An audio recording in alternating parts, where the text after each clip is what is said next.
അദ്ധ്യായം 39 അസ്സുമർ. മക്കയിൽ അവതരിച്ചത്. സത്യനിഷേധികൾ കൂട്ടം കൂട്ടമായി നരകത്തിലേക്കും ധർമ്മനിഷ്ഠയുള്ളവർ കൂട്ടം കൂട്ടമായി സ്വർഗത്തിലേക്കും നയിക്കപ്പെടുന്നതിനെപ്പറ്റി 71, 73 വചനങ്ങളിലുള്ള പരാമർശമാണ് സുമർ അഥവാ കൂട്ടങ്ങൾ എന്ന പേരിന് നിദാനം. പരമകാരുണികനും കരുണാനിധിയുമായ അല്ലാഹുവിന്റെ നാമത്തിൽ. ഈ ഗ്രന്ഥത്തിന്റെ അവതരണം പ്രതാപിയും യുക്തിമാനുമായ അല്ലാഹുവിങ്കൽ നിന്നാകുന്നു. തീർച്ചയായും നിനക്ക് നാം ഈ ഗ്രന്ഥം അവതരിപ്പിച്ചു തന്നത് സത്യപ്രകാരമാകുന്നു. അതിനാൽ കീഴ്വണക്കം അല്ലാഹുവിന് നിഷ്കളങ്കമാക്കിക്കൊണ്ട് അവനെ നീ ആരാധിക്കുക. അറിയുക, അല്ലാഹുവിന് മാത്രം അവകാശപ്പെട്ടതാകുന്നു നിഷ്കളങ്കമായ കീഴ്വണക്കം. അവനു പുറമെ രക്ഷാധികാരികളെ സ്വീകരിച്ചവർ പറയുന്നു, അല്ലാഹുവിങ്കലേക്ക് ഞങ്ങൾക്ക് കൂടുതൽ അടുപ്പമുണ്ടാക്കിത്തരാൻ വേണ്ടി മാത്രമാകുന്നു ഞങ്ങൾ അവരെ ആരാധിക്കുന്നത്. അവർ ഏതൊരു കാര്യത്തിൽ ഭിന്നത പുലർത്തുന്നുവോ അതിൽ അല്ലാഹു അവർക്കിടയിൽ വിധി കൽപ്പിക്കുക തന്നെ ചെയ്യും. നുണയനും നന്ദികെട്ടവനുമായിട്ടുള്ളവനാരോ അവനെ അല്ലാഹു നേർവഴിയിലാക്കുകയില്ല. തീർച്ച. ഒരു സന്താനത്തെ സ്വീകരിക്കണമെന്ന് അല്ലാഹു ഉദ്ദേശിച്ചിരുന്നെങ്കിൽ അവൻ സൃഷ്ടിക്കുന്നതിൽ നിന്ന് അവൻ ഇഷ്ടപ്പെടുന്നത് അവൻ തെരഞ്ഞെടുക്കുമായിരുന്നു. അവൻ എത്ര പരിശുദ്ധൻ! ഏകനും സർവാധിപതിയുമായ അല്ലാഹുവത്രേ അവൻ. ആകാശങ്ങളും ഭൂമിയും അവൻ യാഥാർത്ഥ്യപൂർവം സൃഷ്ടിച്ചിരിക്കുന്നു. രാത്രിയെക്കൊണ്ട് അവൻ പകലിന്മേൽ ചുറ്റിപ്പൊതിയുന്നു, പകലിനെക്കൊണ്ട് അവൻ രാത്രിമേലും ചുറ്റിപ്പൊതിയുന്നു. സൂര്യനെയും ചന്ദ്രനെയും അവൻ നിയന്ത്രണ വിധേയമാക്കുകയും ചെയ്തിരിക്കുന്നു. എല്ലാം നിശ്ചിതമായ പരിധിവരെ സഞ്ചരിക്കുന്നു. അറിയുക, അവനത്രേ പ്രതാപിയും ഏറെ പൊറുക്കുന്നവനും. ഒരൊറ്റ അസ്തിത്വത്തിൽ നിന്ന് അവൻ നിങ്ങളെ സൃഷ്ടിച്ചു. പിന്നീട് അതിൽ നിന്ന് അതിന്റെ ഇണയെയും അവനുണ്ടാക്കി. കന്നുകാലികളിൽ നിന്ന് 8 ജോഡികളെയും അവൻ നിങ്ങൾക്ക് ഇറക്കിത്തന്നു. നിങ്ങളുടെ മാതാക്കളുടെ വയറുകളിൽ നിങ്ങളെ അവൻ സൃഷ്ടിക്കുന്നു. 3 തരം അന്ധകാരങ്ങൾക്കുള്ളിൽ സൃഷ്ടിയുടെ ഒരു ഘട്ടത്തിനു ശേഷം മറ്റൊരു ഘട്ടമായിക്കൊണ്ട്. അങ്ങനെയുള്ളവനാകുന്നു നിങ്ങളുടെ രക്ഷിതാവായ അല്ലാഹു. അവനാണ് ആധിപത്യം, അവനല്ലാതെ യാതൊരു ദൈവവുമില്ല. എന്നിരിക്കെ നിങ്ങൾ എങ്ങനെയാണ് സത്യത്തിൽ നിന്ന് തെറ്റിക്കപ്പെടുന്നത്? നിങ്ങൾ നന്ദികേട് കാണിക്കുകയാണെങ്കിൽ തീർച്ചയായും അല്ലാഹു നിങ്ങളുടെ ആശ്രയത്തിൽ നിന്ന് മുക്തനാകുന്നു. തന്റെ ദാസന്മാർ നന്ദികേട് കാണിക്കുന്നത് അവൻ തൃപ്തിപ്പെടുകയില്ല. നിങ്ങൾ നന്ദി കാണിക്കുന്ന പക്ഷം നിങ്ങളോട് അതുവഴി അവൻ സംതൃപ്തനായിരിക്കുന്നതാണ്. പാപഭാരം വഹിക്കുന്ന യാതൊരാളും മറ്റൊരാളുടെ ഭാരം വഹിക്കുകയില്ല. പിന്നീട് നിങ്ങളുടെ രക്ഷിതാവിങ്കലേക്കാകുന്നു നിങ്ങളുടെ മടക്കം. നിങ്ങൾ പ്രവർത്തിച്ചിരുന്നതിനെപ്പറ്റി അപ്പോൾ അവൻ നിങ്ങളെ വിവരം അറിയിക്കുന്നതാണ്. തീർച്ചയായും അവൻ ഹൃദയങ്ങളിലുള്ളതിനെപ്പറ്റി അറിവുള്ളവനാകുന്നു. മനുഷ്യന് വല്ല വിഷമവും ബാധിച്ചാൽ അവൻ തന്റെ രക്ഷിതാവിങ്കലേക്ക് താഴ്മയോടെ മടങ്ങിക്കൊണ്ട് പ്രാർത്ഥിക്കും. എന്നിട്ട് തന്റെ പക്കൽ നിന്നുള്ള വല്ല അനുഗ്രഹവും അല്ലാഹു അവന് പ്രദാനം ചെയ്താൽ ഏതൊന്നിനായി അവൻ മുമ്പ് പ്രാർത്ഥിച്ചിരുന്നുവോ അതവൻ മറന്നുപോകുന്നു. അല്ലാഹുവിന്റെ മാർഗത്തിൽ നിന്ന് വഴിതെറ്റിച്ചു കളയുവാൻ വേണ്ടി അവന് സമന്മാരെ സ്ഥാപിക്കുകയും ചെയ്യുന്നു. നബിയെ പറയുക, നീ അല്പകാലം നിന്റെ ഈ സത്യനിഷേധവും കൊണ്ട് സുഖിച്ചുകൊള്ളുക. തീർച്ചയായും നീ നരകാവകാശികളുടെ കൂട്ടത്തിലാകുന്നു. അതല്ല, പരലോകത്തെപ്പറ്റി ജാഗ്രത പുലർത്തുകയും തന്റെ രക്ഷിതാവിന്റെ കാരുണ്യം ആശിക്കുകയും ചെയ്തുകൊണ്ട് സാഷ്ടാംഗം ചെയ്തും നിന്നു പ്രാർത്ഥിച്ചും രാത്രി സമയങ്ങളിൽ കീഴ്വണക്കം ചെയ്യുന്നവനോ അതല്ല സത്യനിഷേധിയോ ഉത്തമൻ? പറയുക, അറിവുള്ളവരും അറിവില്ലാത്തവരും സമമാകുമോ? ബുദ്ധിമാന്മാർ മാത്രമേ ആലോചിച്ചു മനസ്സിലാക്കുകയുള്ളൂ. പറയുക, വിശ്വസിച്ചവരായ എന്റെ ദാസന്മാരെ, നിങ്ങൾ നിങ്ങളുടെ രക്ഷിതാവിനെ സൂക്ഷിക്കുക. ഈ ഐഹിക ജീവിതത്തിൽ നന്മ പ്രവർത്തിച്ചവർക്കാണ് സൽഫലമുള്ളത്. അല്ലാഹുവിന്റെ ഭൂമിയാകട്ടെ വിശാലമാകുന്നു. ക്ഷമാശീലർക്കു തന്നെയാകുന്നു തങ്ങളുടെ പ്രതിഫലം കണക്കു നോക്കാതെ നിറവേറ്റിക്കൊടുക്കപ്പെടുന്നത്. പറയുക, കീഴ്വണക്കം അല്ലാഹുവിന് നിഷ്കളങ്കമാക്കിക്കൊണ്ട് അവനെ ആരാധിക്കുവാനാണ് ഞാൻ കൽപ്പിക്കപ്പെട്ടിട്ടുള്ളത്. ഞാൻ കീഴ്പ്പെടുന്നവരിൽ ഒന്നാമനായിരിക്കണമെന്നും എനിക്ക് കൽപ്പന നൽകപ്പെട്ടിരിക്കുന്നു. പറയുക, ഞാൻ എന്റെ രക്ഷിതാവിനെ ധിക്കരിക്കുന്ന പക്ഷം ഭയങ്കരമായ ഒരു ദിവസത്തെ ശിക്ഷ തീർച്ചയായും ഞാൻ പേടിക്കുന്നു. പറയുക, അല്ലാഹുവെയാണ് ഞാൻ ആരാധിക്കുന്നത്, എന്റെ കീഴ്വണക്കം അവന് നിഷ്കളങ്കമാക്കിക്കൊണ്ട്. എന്നാൽ നിങ്ങൾ അവനു പുറമെ നിങ്ങൾ ഉദ്ദേശിച്ചതിന് ആരാധന ചെയ്തുകൊള്ളുക. പറയുക, ഉയിർത്തെഴുന്നേൽപ്പിന്റെ നാളിൽ സ്വദേഹങ്ങൾക്കും തങ്ങളുടെ ആളുകൾക്കും നഷ്ടം വരുത്തിവെച്ചതാരോ അവരത്രേ തീർച്ചയായും നഷ്ടക്കാർ. അതുതന്നെയാണ് വ്യക്തമായ നഷ്ടം. അവർക്ക് അവരുടെ മുകൾ ഭാഗത്ത് തീയിന്റെ തട്ടുകളുണ്ട്, അവരുടെ കീഴ്ഭാഗത്തുമുണ്ട് തട്ടുകൾ. അതിനെപ്പറ്റിയാകുന്നു അല്ലാഹു തന്റെ ദാസന്മാരെ ഭയപ്പെടുത്തുന്നത്.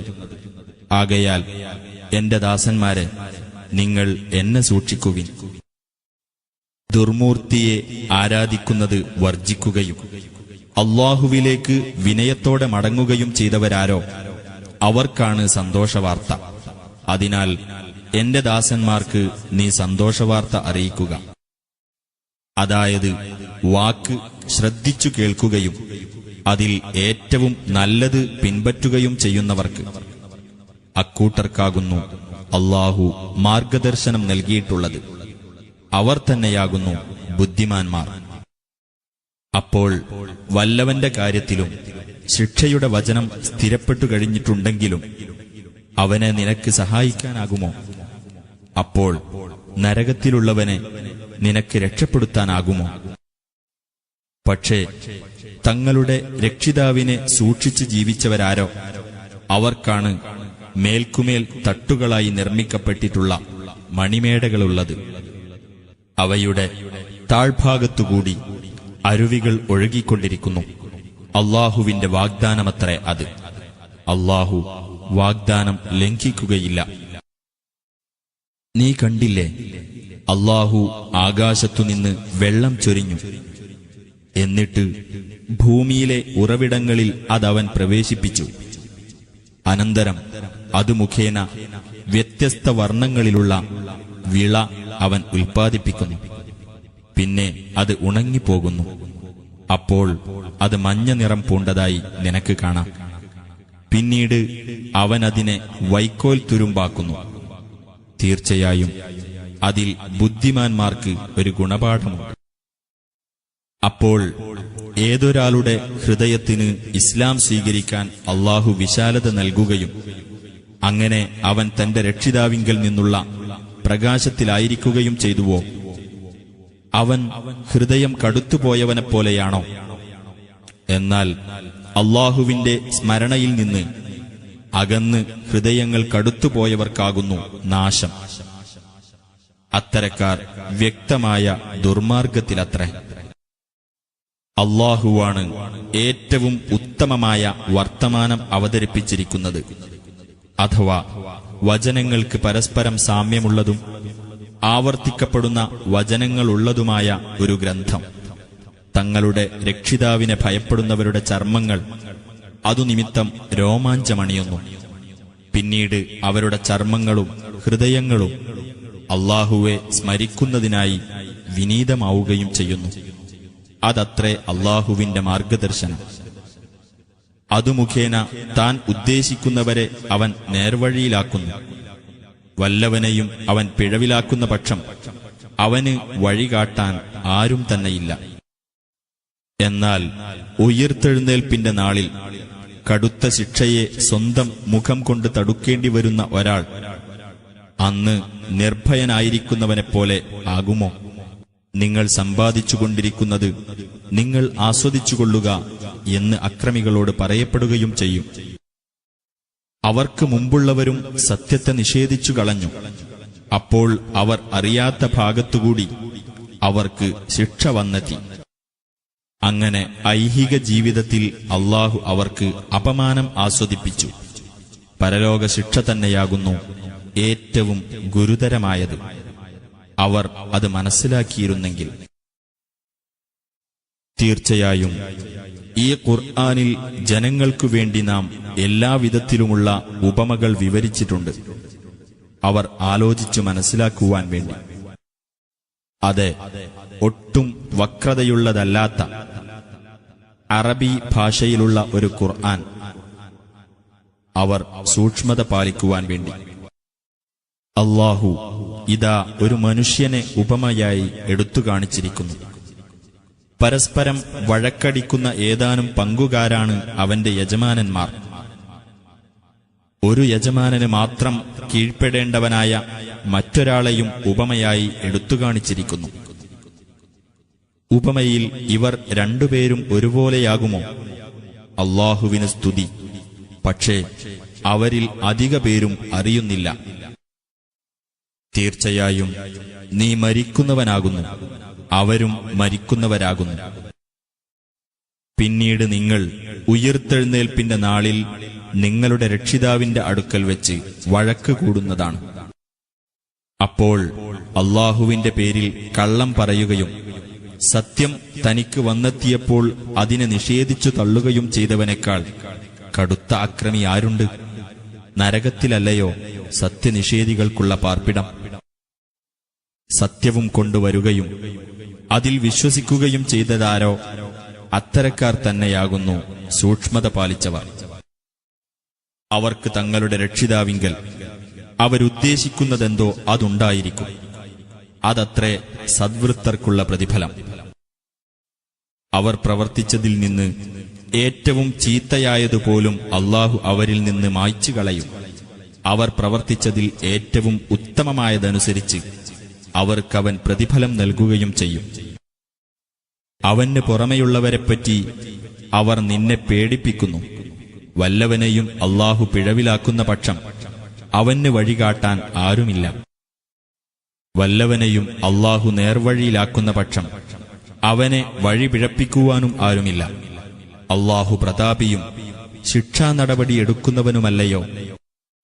ആകാശങ്ങളും ഭൂമിയും സൃഷ്ടിച്ചത് ആരെന്ന് നീ അവരോട് ചോദിക്കുന്ന പക്ഷം തീർച്ചയായും അവർ പറയും അല്ലാഹു എന്ന്. നീ പറയുക, എങ്കിൽ അല്ലാഹുവിന് പുറമെ നിങ്ങൾ വിളിച്ചു പ്രാർത്ഥിക്കുന്നവയെപ്പറ്റി നിങ്ങൾ ചിന്തിച്ചു നോക്കിയിട്ടുണ്ടോ? എനിക്ക് വല്ല ഉപദ്രവവും വരുത്താൻ അല്ലാഹു ഉദ്ദേശിച്ചിട്ടുണ്ടെങ്കിൽ അവയ്ക്ക് അവന്റെ ഉപദ്രവം നീക്കം ചെയ്യാനാകുമോ? അല്ലെങ്കിൽ അവൻ എനിക്ക് വല്ല അനുഗ്രഹവും ചെയ്യുവാൻ ഉദ്ദേശിച്ചാൽ അവയ്ക്ക് അവന്റെ അനുഗ്രഹം പിടിച്ചുവെക്കാനാകുമോ? പറയുക, എനിക്ക് അല്ലാഹു മതി. അവന്റെ മേലാകുന്നു ഭരമേൽപ്പിക്കുന്നവർ ഭരമേൽപ്പിക്കുന്നത്. പറയുക, എന്റെ ജനങ്ങളെ, നിങ്ങളുടെ നിലപാടനുസരിച്ച് നിങ്ങൾ പ്രവർത്തിച്ചുകൊള്ളുക. ഞാനും പ്രവർത്തിച്ചുകൊണ്ടിരിക്കുക തന്നെയാകുന്നു. എന്നാൽ വഴിയെ നിങ്ങൾക്ക് അറിയുമാറാകും. അപമാനകരമായ ശിക്ഷ വന്നെത്തുന്നതും ശാശ്വതമായ ശിക്ഷ വന്നിറങ്ങുന്നതും ആർക്കാണെന്ന്. തീർച്ചയായും നാം മനുഷ്യർക്കുവേണ്ടി സത്യപ്രകാരമുള്ള വേദഗ്രന്ഥം നിന്റെ മേൽ ഇറക്കിത്തന്നിരിക്കുന്നു. ആകയാൽ വല്ലവനും സന്മാർഗം സ്വീകരിച്ചാൽ അത് അവന്റെ ഗുണത്തിനു തന്നെയാണ്. വല്ലവനും വഴിപിഴച്ചുപോയാൽ അവൻ വഴിപിഴച്ചു പോകുന്നതിന്റെ ദോഷവും അവന് തന്നെ. നീ അവരുടെ മേൽ കൈകാര്യകർത്താവൊന്നുമല്ല. ആത്മാവുകളെ അവയുടെ മരണവേളയിൽ അല്ലാഹു പൂർണ്ണമായി ഏറ്റെടുക്കുന്നു, മരണപ്പെടാത്തവയെ അവയുടെ ഉറക്കത്തിലും. എന്നിട്ട് ഏതൊക്കെ ആത്മാവിന് അവൻ മരണം വിധിച്ചിരിക്കുന്നുവോ അവയെ അവൻ പിടിച്ചുവെക്കുന്നു. മറ്റുള്ളവയെ നിശ്ചിതമായ ഒരു അവധി വരെ അവൻ വിട്ടയക്കുകയും ചെയ്യുന്നു. തീർച്ചയായും അതിൽ ചിന്തിക്കുന്ന ജനങ്ങൾക്ക് ദൃഷ്ടാന്തങ്ങളുണ്ട്. അതല്ല, അല്ലാഹുവിനു പുറമെ അവർ ശുപാർശക്കാരെ സ്വീകരിച്ചിരിക്കുകയാണോ? പറയുക, ആ ശുപാർശക്കാർ യാതൊന്നും അധീനപ്പെടുത്തുകയോ ചിന്തിച്ചു മനസ്സിലാക്കുകയോ ചെയ്യുന്നില്ലെങ്കിൽ പോലും അവരെ ശുപാർശക്കാരാക്കുകയോ? പറയുക, അല്ലാഹുവിനാകുന്നു ശുപാർശ മുഴുവൻ. അവനാകുന്നു ആകാശങ്ങളുടെയും ഭൂമിയുടെയും ആധിപത്യം. പിന്നീട് അവങ്കലേക്ക് തന്നെയാകുന്നു നിങ്ങൾ മടക്കപ്പെടുന്നത്. അല്ലാഹുവെപ്പറ്റി മാത്രം പ്രസ്താവിക്കപ്പെട്ടാൽ പരലോകത്തിൽ വിശ്വാസമില്ലാത്തവരുടെ ഹൃദയങ്ങൾക്ക് അസഹ്യത അനുഭവപ്പെടുന്നതാണ്. അല്ലാഹുവിന് പുറമെയുള്ളവരെപ്പറ്റി പ്രസ്താവിക്കപ്പെട്ടാലോ അപ്പോഴതാ അവർ സന്തുഷ്ടചിത്തരാകുന്നു. പറയുക, ആകാശങ്ങളുടെയും ഭൂമിയുടെയും സ്രഷ്ടാവും അദൃശ്യവും ദൃശ്യവും അറിയുന്നവനുമായ അല്ലാഹുവേ, നിന്റെ ദാസന്മാർക്കിടയിൽ അവർ ഭിന്നിച്ചുകൊണ്ടിരിക്കുന്ന വിഷയത്തിൽ നീ തന്നെയാണ് വിധി കൽപ്പിക്കുന്നത്. ഭൂമിയിലുള്ളത് മുഴുവനും അതോടൊപ്പം അത്രയും കൂടിയും അക്രമം പ്രവർത്തിച്ചവരുടെ അധീനത്തിൽ ഉണ്ടായിരുന്നാൽ പോലും ഉയിർത്തെഴുന്നേൽപ്പിന്റെ നാളിലെ കടുത്ത ശിക്ഷയിൽ നിന്ന് രക്ഷപ്പെടാൻ അതവർ പ്രായശ്ചിത്തമായി നൽകിയേക്കും. അവർ കണക്ക് കൂട്ടിയിട്ടില്ലായിരുന്ന പലതും അല്ലാഹുവിങ്കൽ നിന്ന് അവർക്ക് വെളിപ്പെടുകയും ചെയ്യും. അവർ സമ്പാദിച്ചതിന്റെ ദൂഷ്യങ്ങൾ അവർക്ക് വെളിപ്പെടുകയും ചെയ്യും. എന്തൊന്നിനെപ്പറ്റി അവർ പരിഹസിച്ചുകൊണ്ടിരിക്കുന്നുവോ അത് അവരെ വലയം ചെയ്യുകയും ചെയ്യും. എന്നാൽ മനുഷ്യന് വല്ല ദോഷവും ബാധിച്ചാൽ നമ്മോടവൻ പ്രാർത്ഥിക്കുന്നു. പിന്നീട് നാം അവന് നമ്മുടെ പക്കൽ നിന്നുള്ള വല്ല അനുഗ്രഹവും പ്രദാനം ചെയ്താൽ അവൻ പറയും, അറിവിന്റെ അടിസ്ഥാനത്തിൽ തന്നെയാണ് തനിക്ക് അത് നൽകപ്പെട്ടിട്ടുള്ളത് എന്ന്. പക്ഷേ അതൊരു പരീക്ഷണമാകുന്നു. എന്നാൽ അവരിൽ അധിക പേരും അത് മനസ്സിലാക്കുന്നില്ല. ഇവരുടെ മുമ്പുള്ളവരും ഇപ്രകാരം പറയുകയുണ്ടായിട്ടുണ്ട്. എന്നാൽ അവർ സമ്പാദിച്ചിരുന്നത് അവർക്ക് പ്രയോജനപ്പെടുകയുണ്ടായില്ല. അങ്ങനെ അവർ സമ്പാദിച്ചിരുന്നതിന്റെ ദൂഷ്യങ്ങൾ അവർക്ക് ബാധിച്ചു. ഇക്കൂട്ടരിൽ നിന്ന് അക്രമം ചെയ്തിട്ടുള്ളവർക്കും തങ്ങൾ സമ്പാദിച്ചതിന്റെ ദൂഷ്യങ്ങൾ ബാധിക്കാൻ പോകുകയാണ്. അവർക്ക് നമ്മെ തോൽപ്പിച്ചു കളയാനാവില്ല. അല്ലാഹു താൻ ഉദ്ദേശിക്കുന്നവർക്ക് ഉപജീവനം വിശാലമാക്കി കൊടുക്കുകയും താൻ ഉദ്ദേശിക്കുന്നവർക്ക് ഇടുങ്ങിയതാക്കുകയും ചെയ്യുന്നു എന്നവർ മനസ്സിലാക്കിയിട്ടില്ലേ? വിശ്വസിക്കുന്ന ജനങ്ങൾക്ക് തീർച്ചയായും അതിൽ ദൃഷ്ടാന്തങ്ങളുണ്ട്. പറയുക, സ്വന്തം ആത്മാക്കളോട് അതിക്രമം പ്രവർത്തിച്ചുപോയ എന്റെ ദാസന്മാരെ, അല്ലാഹുവിന്റെ കാരുണ്യത്തെപ്പറ്റി നിങ്ങൾ നിരാശപ്പെടരുത്. തീർച്ചയായും അല്ലാഹു പാപങ്ങളെല്ലാം പൊറുക്കുന്നതാണ്. തീർച്ചയായും അവൻ തന്നെയാകുന്നു ഏറെ പൊറുക്കുന്നവനും കരുണാനിധിയും. നിങ്ങൾക്ക് ശിക്ഷ വന്നെത്തുന്നതിനു മുമ്പായി നിങ്ങൾ നിങ്ങളുടെ രക്ഷിതാവിങ്കലേക്ക് താഴ്മയോടെ മടങ്ങുകയും അവനു കീഴ്പ്പെടുകയും ചെയ്യുവിൻ. അത് വന്നതിനു ശേഷം നിങ്ങൾ സഹായിക്കപ്പെടുന്നതല്ല. നിങ്ങൾ ഓർക്കാതിരിക്കെ പെട്ടെന്ന് നിങ്ങൾക്ക് ശിക്ഷ വന്നെത്തുന്നതിന് മുമ്പായി നിങ്ങളുടെ രക്ഷിതാവിങ്കൽ നിന്ന് നിങ്ങൾക്ക് അവതരിപ്പിക്കപ്പെട്ടതിൽ നിന്ന് ഏറ്റവും ഉത്തമമായത് നിങ്ങൾ പിൻപറ്റുകയും ചെയ്യുക. എന്റെ കഷ്ടമേ, അല്ലാഹുവിന്റെ ഭാഗത്തേക്ക് ഞാൻ ചെയ്യേണ്ടതിൽ ഞാൻ വീഴ്ച വരുത്തിയല്ലോ. തീർച്ചയായും ഞാൻ കളിയാക്കുന്നവരുടെ കൂട്ടത്തിൽ തന്നെ ആയിപ്പോയല്ലോ എന്ന് വല്ല വ്യക്തിയും പറഞ്ഞേക്കും എന്നതിനാലാണിത്. അല്ലെങ്കിൽ അല്ലാഹു എന്നെ നേർവഴിയിലാക്കിയിരുന്നെങ്കിൽ ഞാൻ സൂക്ഷ്മത പാലിക്കുന്നവരുടെ കൂട്ടത്തിൽ ആകുമായിരുന്നു എന്ന് പറഞ്ഞേക്കുമെന്നതിനാൽ. അല്ലെങ്കിൽ ശിക്ഷ നേരിൽ കാണുന്ന സന്ദർഭത്തിൽ എനിക്കൊന്ന് മടങ്ങിപ്പോകാൻ കഴിഞ്ഞിരുന്നെങ്കിൽ ഞാൻ സദ്വൃത്തരുടെ കൂട്ടത്തിൽ ആകുമായിരുന്നു എന്ന് പറഞ്ഞേക്കുമെന്നതിനാൽ. അതെ, തീർച്ചയായും എന്റെ ദൃഷ്ടാന്തങ്ങൾ നിനക്ക് വന്നെത്തുകയുണ്ടായി. അപ്പോൾ നീ അവയെ നിഷേധിച്ചു തള്ളുകയും അഹങ്കരിക്കുകയും സത്യനിഷേധികളുടെ കൂട്ടത്തിലാകുകയും ചെയ്തു. ഉയിർത്തെഴുന്നേൽപ്പിന്റെ നാളിൽ അള്ളാഹുവിന്റെ പേരിൽ കള്ളം പറഞ്ഞവരുടെ മുഖങ്ങൾ കറുത്തിരുണ്ടതായി നിനക്ക് കാണാം. നരകത്തിലല്ലയോ അഹങ്കാരികൾക്കുള്ള വാസസ്ഥലം? സൂക്ഷ്മത പുലർത്തിയവരെ രക്ഷപ്പെടുത്തി അവർക്കുള്ളതായ സുരക്ഷിത സ്ഥാനത്ത് അള്ളാഹു എത്തിക്കുകയും ചെയ്യും. ശിക്ഷ അവരെ സ്പർശിക്കുകയില്ല, അവർ ദുഃഖിക്കേണ്ടി വരികയുമില്ല. അള്ളാഹു എല്ലാ വസ്തുക്കളുടെയും സ്രഷ്ടാവാകുന്നു. അവൻ എല്ലാ വസ്തുക്കളുടെ മേലും കൈകാര്യകർത്താവുമാകുന്നു. ആകാശങ്ങളുടെയും ഭൂമിയുടെയും താക്കോലുകൾ അവന്റെ അധീനത്തിലാകുന്നു. അള്ളാഹുവിന്റെ ദൃഷ്ടാന്തങ്ങളെ നിഷേധിച്ചവരാരോ അവർ തന്നെയാകുന്നു നഷ്ടക്കാർ.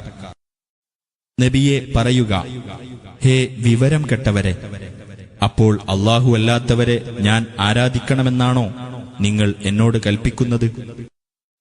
തീർച്ചയായും നിനക്കും നിന്റെ മുമ്പുള്ളവർക്കും സന്ദേശം നൽകപ്പെട്ടിട്ടുള്ളത് ഇതത്രേ. അള്ളാഹുവിന് നീ പങ്കാളിയെ ചേർക്കുന്ന പക്ഷം തീർച്ചയായും നിന്റെ കർമ്മം നിഷ്ഫലമായി പോവുകയും തീർച്ചയായും നീ നഷ്ടക്കാരുടെ കൂട്ടത്തിൽ ആകുകയും ചെയ്യും. അല്ല, അള്ളാഹുവെ തന്നെ നീ ആരാധിക്കുകയും നീ നന്ദിയുള്ളവരുടെ കൂട്ടത്തിലായിരിക്കുകയും ചെയ്യുക. അള്ളാഹുവെ കണക്കാക്കേണ്ട നിലയിൽ അവർ കണക്കാക്കിയിട്ടില്ല. ഉയിർത്തെഴുന്നേൽപ്പിന്റെ നാളിൽ ഭൂമി മുഴുവൻ അവന്റെ ഒരു കൈപ്പിടിയിൽ ഒതുങ്ങുന്നതായിരിക്കും. ആകാശങ്ങൾ അവന്റെ വലതുകൈയിൽ ചുരുട്ടിപ്പിടിക്കപ്പെട്ടവയുമായിരിക്കും. അവനത്രേ പരിശുദ്ധൻ. അവർ പങ്കുചേർക്കുന്നതിനെല്ലാം അവൻ അതീതനായിരിക്കുന്നു. കാഹളത്തിൽ ഊതപ്പെടും. അപ്പോൾ ആകാശങ്ങളിലുള്ളവരും ഭൂമിയിലുള്ളവരും ചലനമറ്റവരായിത്തീരും, അള്ളാഹു ഉദ്ദേശിച്ചവരൊഴികെ. പിന്നീട് കാഹളത്തിൽ മറ്റൊരിക്കൽ ഊതപ്പെടും. അപ്പോഴതാ അവർ എഴുന്നേറ്റു നോക്കുന്നു. ഭൂമി അതിന്റെ രക്ഷിതാവിന്റെ പ്രഭ കൊണ്ട് പ്രകാശിക്കുകയും ചെയ്യും. കർമ്മങ്ങളുടെ രേഖ വെക്കപ്പെടുകയും പ്രവാചകന്മാരും സാക്ഷികളും കൊണ്ടുവരപ്പെടുകയും ജനങ്ങൾക്കിടയിൽ സത്യപ്രകാരം വിധിക്കപ്പെടുകയും ചെയ്യും. അവരോട് അനീതി കാണിക്കപ്പെടുകയില്ല. ഓരോ വ്യക്തിക്കും താൻ പ്രവർത്തിച്ചത് നിറവേറ്റിക്കൊടുക്കപ്പെടുകയും ചെയ്യും. അവർ പ്രവർത്തിക്കുന്നതിനെപ്പറ്റി അവൻ നല്ലവണ്ണം അറിയുന്നവനത്രേ. സത്യനിഷേധികൾ കൂട്ടം കൂട്ടമായി നരകത്തിലേക്ക് നയിക്കപ്പെടുകയും ചെയ്യും. അങ്ങനെ അവർ അതിനടുത്തു വന്നാൽ അതിന്റെ വാതിലുകൾ തുറക്കപ്പെടും. നിങ്ങൾക്ക് നിങ്ങളുടെ രക്ഷിതാവിന്റെ ദൃഷ്ടാന്തങ്ങൾ ഓതിക്കേൾപ്പിക്കുകയും നിങ്ങൾക്കുള്ളതായ ഈ ദിവസത്തെ കണ്ടുമുട്ടുന്നതിനെപ്പറ്റി നിങ്ങൾക്ക് താക്കീത് നൽകുകയും ചെയ്യുന്ന നിങ്ങളുടെ കൂട്ടത്തിൽ നിന്നു തന്നെയുള്ള ദൂതന്മാർ നിങ്ങളുടെ അടുക്കൽ വന്നിട്ടില്ലേ എന്ന് നരകത്തിന്റെ കാവൽക്കാർ അവരോട് ചോദിക്കുകയും ചെയ്യും. അവർ പറയും, അതെ. പക്ഷേ സത്യനിഷേധികളുടെ മേൽ ശിക്ഷയുടെ വചനം സ്ഥിരപ്പെട്ടുപോയി. അവരോട് പറയപ്പെടും, നിങ്ങൾ നരകത്തിന്റെ വാതിലുകളിലൂടെ പ്രവേശിക്കുക, നിങ്ങളതിൽ നിത്യവാസികളായിരിക്കും. എന്നാൽ അഹങ്കാരികളുടെ പാർപ്പിടം എത്ര ചീത്ത! തങ്ങളുടെ രക്ഷിതാവിനെ സൂക്ഷിച്ചു ജീവിച്ചവർ സ്വർഗത്തിലേക്ക് കൂട്ടം കൂട്ടമായി നയിക്കപ്പെടും. അങ്ങനെ അതിന്റെ കവാടങ്ങൾ തുറന്നുവെക്കപ്പെട്ട നിലയിൽ അവർ അതിനടുത്തു വരുമ്പോൾ അവരോട് അതിന്റെ കാവൽക്കാർ പറയും, നിങ്ങൾക്കു സമാധാനം, നിങ്ങൾ സംശുദ്ധരായിരിക്കുന്നു. അതിനാൽ നിത്യവാസികളെന്ന നിലയിൽ നിങ്ങൾ അതിൽ പ്രവേശിച്ചുകൊള്ളുക. അവർ പറയും, നമ്മളോടുള്ള തന്റെ വാഗ്ദാനം സത്യമായി പാലിക്കുകയും സ്വർഗത്തിൽ നിന്ന് നാം ഉദ്ദേശിക്കുന്ന സ്ഥലത്ത് നമുക്ക് താമസിക്കാവുന്ന വിധം ഈ സ്വർഗഭൂമി നമുക്ക് അവകാശപ്പെടുത്തി തരികയും ചെയ്ത അല്ലാഹുവിന് സ്തുതി. അപ്പോൾ പ്രവർത്തിച്ചവർക്കുള്ള പ്രതിഫലം എത്ര വിശിഷ്ടം! മലക്കുകൾ തങ്ങളുടെ രക്ഷിതാവിനെ സ്തുതിക്കുന്നതോടൊപ്പം കീർത്തനം ചെയ്തുകൊണ്ട് സിംഹാസനത്തിന്റെ ചുറ്റും വലയം ചെയ്യുന്നതായി നിനക്ക് കാണാം. അവർക്കിടയിൽ സത്യപ്രകാരം വിധി കൽപ്പിക്കപ്പെടും. ലോകരക്ഷിതാവായ അല്ലാഹുവിന് സ്തുതി എന്ന് പറയപ്പെടുകയും ചെയ്യും.